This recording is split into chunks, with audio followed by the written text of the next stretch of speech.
Merci, asseyez-vous.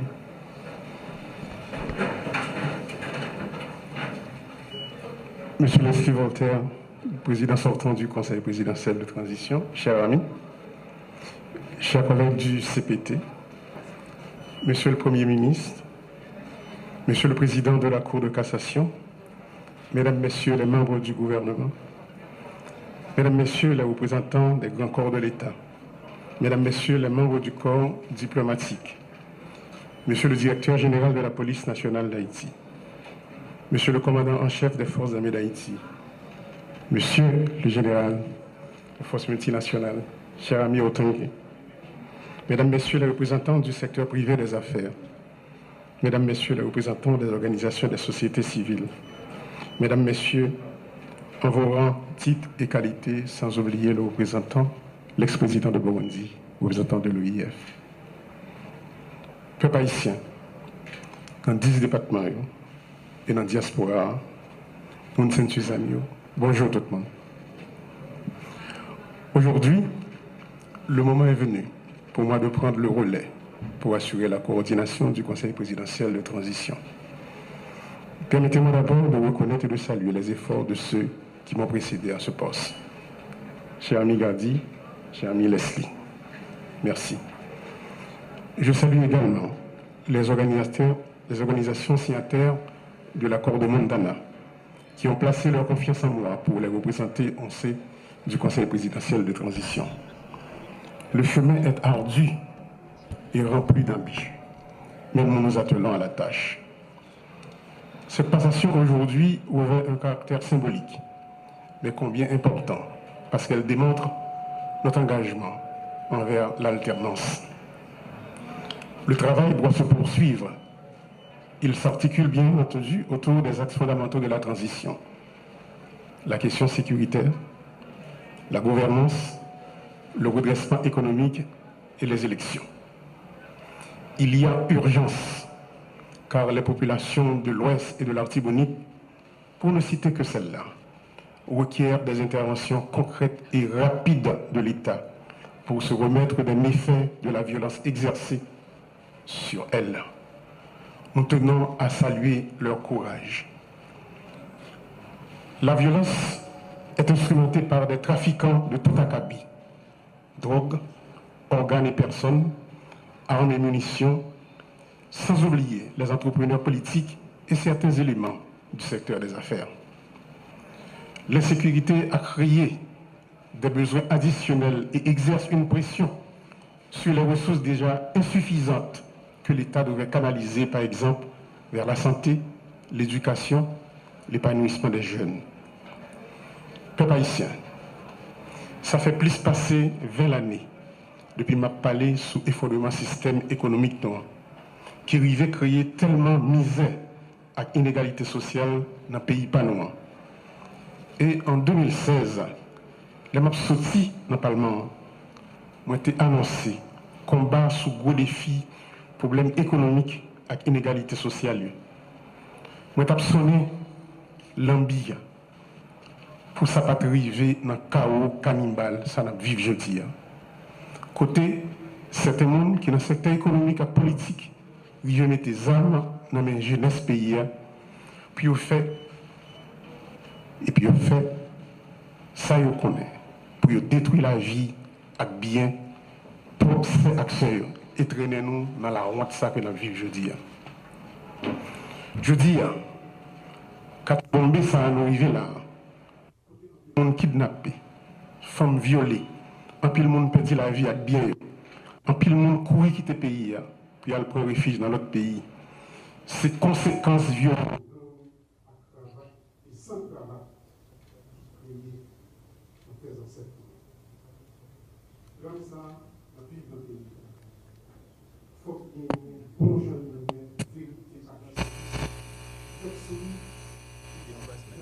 Qu'on a pays d'Haïti. Je dis, 21e siècle là, l'État doit économique, technique, social, pour l'éducation, santé, logement, infrastructure, agriculture, nous obligés à dépenser un pile d'argent n'a acheté balles à exam pour lutter contre gang criminels toute qualité. Je salue courage population, courage policiers nous. Les populations qui a gommé tout partout, même gens qu'on Leslie Voltaire se dit là, moun dans l'ouest, moun dans la Tibonite captant de nous saluons courageux. Les amis kenyans qui viennent mettre main dans la bataille que nous avons menée pour nous croiser en sécurité. Nous ne pas oublier d'autres amis nous. El Salvador, Jamaïque, le Bahamas. Nous profitons de une minute de silence pour tous les policiers et soldats et policiers kenyans qui tombent dans la Tibonite. Une minute de silence, s'il vous plaît.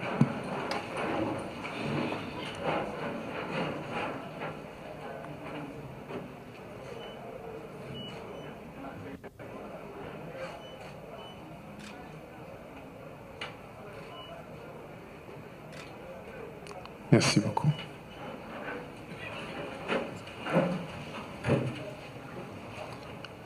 Malheureusement, le commandant par raison qui était supposé venir, il y a un inconvénient, mais nous devons saluer devant tout le monde pour courage.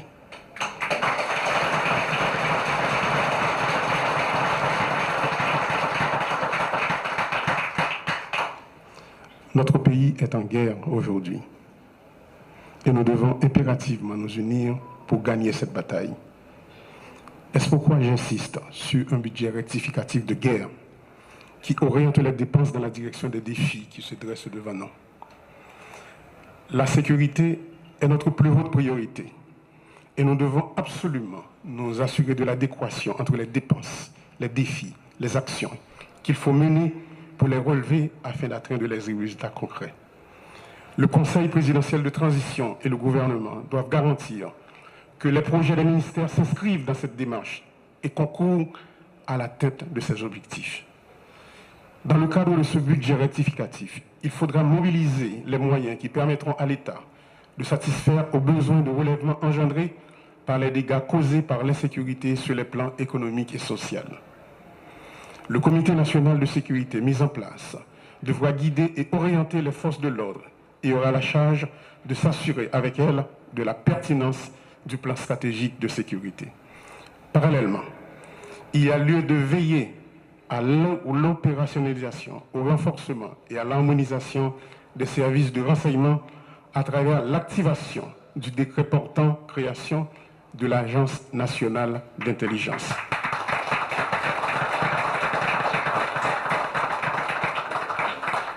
Sans un effectif adéquat, les forces de l'ordre ne seront pas en mesure de mettre fin à l'insécurité.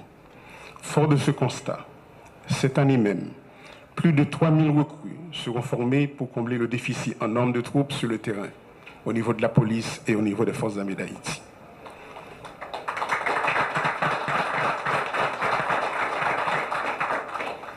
Les forces armées nous ont présenté un budget détaillé sur les actions qu'elles anticipent de mener. Monsieur le Premier ministre, le ministère de l'économie et des finances et celui de la planification doivent s'assurer de l'exécution effective de ce budget. Nous ne sommes pas en temps normal, il faut agir dans l'urgence pour éradiquer la violence.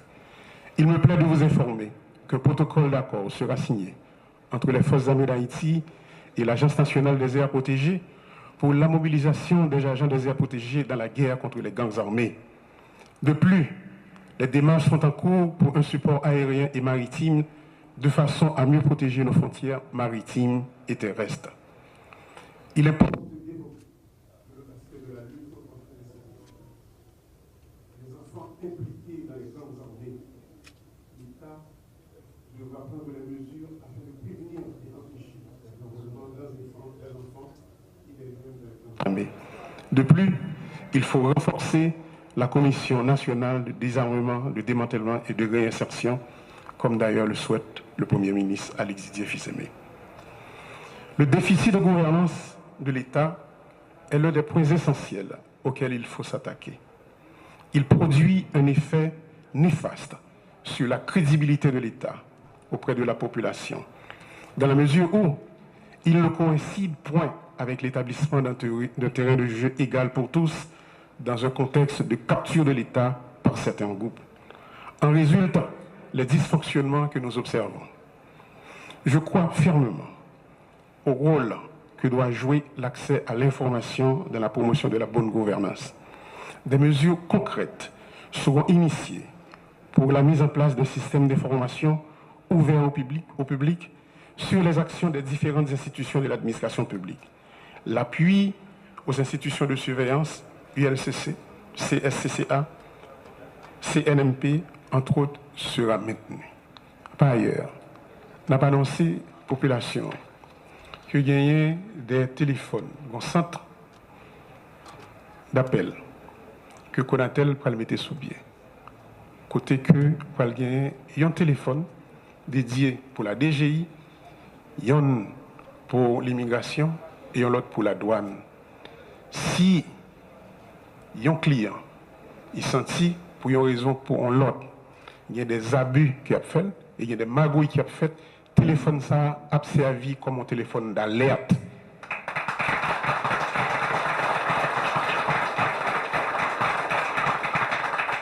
Sur le plan économique, l'objectif consiste à poser les jalons en vue de casser le rythme de décroissance des 6 dernières années. Pour cela, il faut soutenir la production nationale et stimuler tant la consommation que l'investissement en favorisant une approche régionale. La poursuite de pareils objectifs suppose d'abord la mobilisation des ressources domestiques. Celle-ci consiste un gage de notre engagement réel pour la renaissance de notre pays et serviront à amorcer la croissance.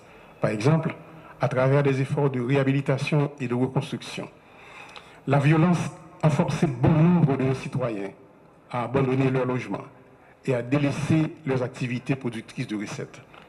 Dans ce contexte, sur le plan humanitaire, plusieurs actions urgentes s'imposent. Parmi elles figurent le relogement des personnes déplacées internes, la constitution de structures d'accueil pour les déportés, le support nutritionnel d'urgence aux personnes en situation d'insécurité alimentaire, l'accompagnement social des jeunes, notamment de violences sexuelles. Notre objectif majeur demeure le retour à l'ordre constitutionnel. Aussi, conformément aux accords convenus et aux engagements pris, nous devons prendre des mesures concrètes pour préparer le rendez-vous du 7 février 2026. Sur les élections, par exemple, il faudra continuer à alimenter le fonds dédié à la tenue des élections et au CEP, financer les activités du comité de pilotage de la conférence nationale, œuvrer à la mise en place d'un vaste programme d'identification des Haïtiens. Il reste entendu que la concertation avec la société civile et la diaspora doit également se poursuivre. Et nous ne manquerons pas non plus de faire appel à nos amis de la communauté internationale pour un appui au processus électoral. Je dis, il y a des amis de la diaspora qui sont avec nous. Merci de l'amitié de votre présence, chers amis. Chers concitoyens, ma passion population que nous sentons douleur, souffrance, désespoir, monde qui perd famille, caille, travail, famille qui subit viol. Nous avons gourmé pour mettre fin dans ça et pour nous accompagner. Mais c'est bien bas, nous saluer et honorer résistance héroïque, monde qui empêche le pays à effondrer. Producteurs paysans, Madame Sarah, artisans, chefs d'entreprise honnêtes, fonctionnaires l'État, policiers et militaires honnêtes, organisations sous quartier. À profiter pour inviter tout le monde pour nous entrer dans la bataille ça, contre la sécurité. Il n'y a plus de place pour les divisions. Il faut s'unir pour gagner la lutte contre l'insécurité. Au nom du Conseil présidentiel de transition, je renouvelle mon engagement pour établir la paix. Nous devons redonner l'espoir et jeter les bases d'un avenir de stabilité, d'équité et de prospérité partagée pour tous les fils et toutes les filles d'Haïti. Merci beaucoup.